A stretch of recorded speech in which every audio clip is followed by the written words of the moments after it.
So today we are going to see, it's the first day that we are going to start with your 10th standard English portions. Okay, what's the first thing that we are going to see is poetry.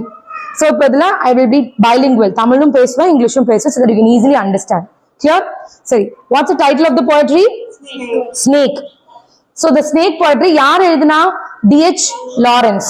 Okay, first ஒரு poetry படிக்கிறதுக்கு முன்னாடி நம்ம author பத்தி we should know the best. நிறைய தெரிஞ்சுக்கணும். இப்போ எக்ஸாம்பிளுக்கு if you see about the American writers, எப்படி எழுதிருப்பாங்க தெரியுமா? இந்த நியூ ஃபவுண்ட்லேண்ட்னு சொல்லுவாங்கல்ல, அமெரிக்கா முன்னாடி வந்து அந்த லேண்ட் வந்து அமெரிக்கான்னு ஒன்னே கிடையாது. எப்படி சொல்லுவாங்க?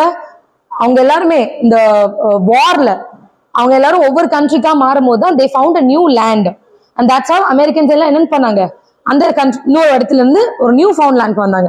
அப்படிதான் ஒரு புதுசு. அப்ப அமெரிக்கன் போய்ட்ரிஸ் எல்லாம் எதை நோக்கி இருக்கும் தெரியுமா? Solitary, loneliness. இப்போ எக்ஸாம்பிளுக்கு அன்னைக்கு we had a flood here, what happened to us? Everybody were very lonely, right? அந்த டைம்ல நீங்க போய்ட்ரி எழுதிருந்தீங்கன்னா எப்படி எழுதிருப்பீங்க? sad poetries, lonely poetries, right? அப்போ என்னன்னா ஒரு ஆத்தரோட பேக்ரவுண்டை வச்சுதான் அவங்க என்ன மாதிரி poetries எழுதுறாங்க நமக்கு தெரிய வரும். You got it what I'm saying? அப்ப இந்த snake poetry சும்மா சொல்லிடுவீங்க. ஓகே, ஸ்னேக்கோட தீம் இது, ஸ்னேக் இது, D.H. Lawrence படிச்சாரு, அவர் 18 இந்த வருஷம் பிறந்தாரு, இதெல்லாம் it's fine. But what's very important is the motive of the writer. What is very important? You can write why the author has written the poetry The Snake. Okay, so why? Just write why. What is the motive? You can just write that. அப்ப might be a question can come like that. What is the motive? இப்போ நம்ம பார்க்க போறோம். சரியா? It can be the other thing also can be asked as theme also. theme னு கேட்பாங்க. theme னு கேட்கலாம். motive னா என்னது? என்ன காரணத்துக்காக that they have written this poetry. Okay? theme. இது ரெண்டுமே ஒரே வேர்ட்ஸ் தான். ரைட். இப்போ இதெல்லாம் நம்ம தெரிஞ்சுக்கலாம். அதுக்கு முன்னாடி we have to know about D.H. Lawrence. இப்போ D.H. Lawrence ஓட birth year, please note it down. It is not important, but you will have to know, that's all. Nobody will ask you, but you have to know. 1885 ல பிறந்தாரு, 1930 ல he's dead. 1885 to 1930, right? As you know, he is an English novelist. அவர் ஒரு story writer, ஒரு critic, ஒரு poetry writer, எல்லாமே. Okay, he is also a painter that we don't know. D.H. Lawrence is also a painter. Okay, அவர் வந்து என்னது, he has stepped on to many of his professions, like writer, being a story writer, novelist, poetry writer, and a painter too. Right? Now, இவரோட வாக்கோட reflections எப்படி இருக்கும்னா, please write the exact term which I'm saying you right now. Dehumanizing, D-E, D is a capital letter, D-E, humanizing, H-U-M-A-N-I-S-I-N-G, dehumanizing effects of modernity and industrialization.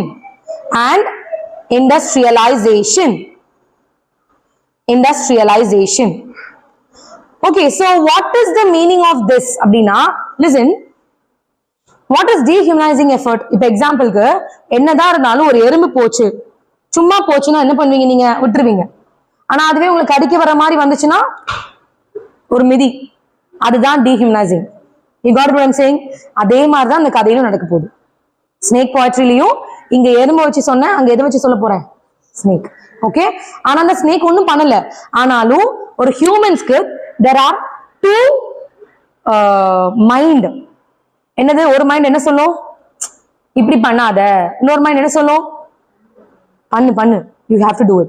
So and the conflict between the mind, that is what is the theme, central theme of this poetry. என்ன theme? The conflict that D.H. Lawrence is going through to kill the snake or to let the snake free. What's the theme? The conflict that the poetry, the narrator you can say, or even the writer, என்னனாலும் போட்டுக்கலாம் நீங்க. அப்ப நீங்க ஃபர்ஸ்ட்ல இருந்து நரேட்டர்னு எழுதுனீங்கன்னா narrator மட்டும் தான் எழுதணும். ஓகேவா? poetry எழுதும் போது the narrator things அப்படின்னு எழுத ஆரம்பிச்சீங்கன்னா நரேட்டர் தான் எழுதணும். ரைட்டர்னு எழுத ஆரம்பிச்சீங்கன்னா ரைட்டர்னு எழுதணும். அப்போ what is the conflict that the D.H. Lawrence is facing? That is what is reflected in the whole poetry.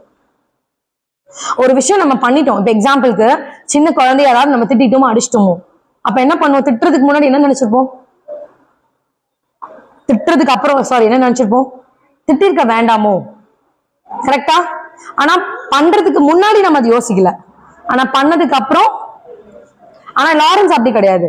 அவர் என்ன பண்ணிருப்பாரு, பண்றதுக்கு முன்னாடியும் ஒரு ஸ்டெப் யோசிச்சிருப்பாரு பண்ணலாமா அப்படின்னு. ஆனா அவரோட இன்னர் மைண்ட் என்ன பண்ணும், கான்ஃபிளிக்ட்ல வின் பண்ணி கொன்று அப்படின்னு சொல்லி கொல்லல, பட் அந்த ஆக்ஷனை ப்ரூவ் பண்ணிரு அப்படின்னு சொல்லி வின் பண்ண வச்சிரும். Got it? So his inner conflict, the inner mind wins. That you will note later when you learn the poetry.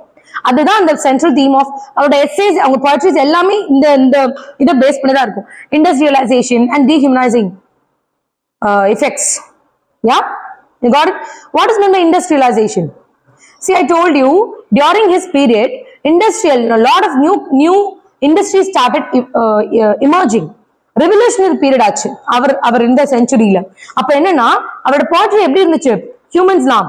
இப்ப எக்ஸாம்பிளுக்கு ஒரு ஃபிளட் வந்து நம்ம எவ்வளவு ஹியூமனிட்டி நம்ம கிட்ட எவ்வளவு வருது, அவனுக்கு ஹெல்ப் பண்ணுவா, இவனுக்கு ஹெல்ப் பண்ணுவா, யாருக்கு ஹெல்ப் பண்ண, பால் பாக்கெட் போடுறது என்ன, we were so down to earth, right?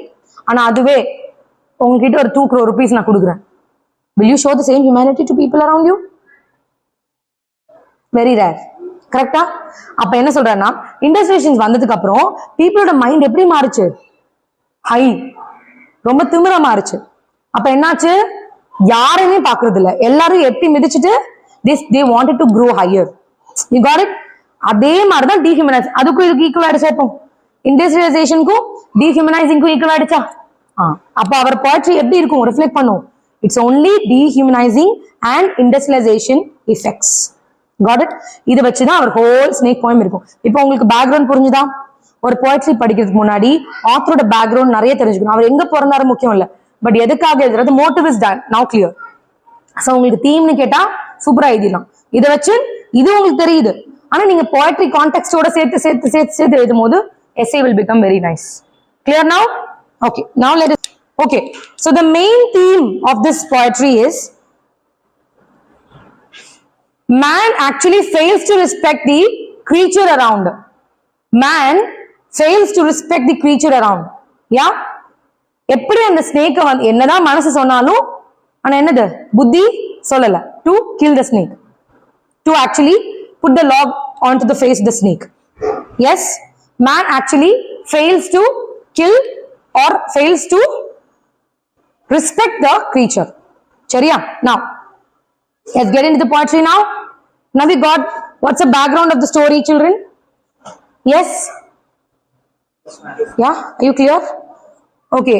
If you have any doubt, please stop me here. Wheels has written the poetry and his motive behind it, and what is the real central theme of the story or the poetry. Now, let's get in the first stanza.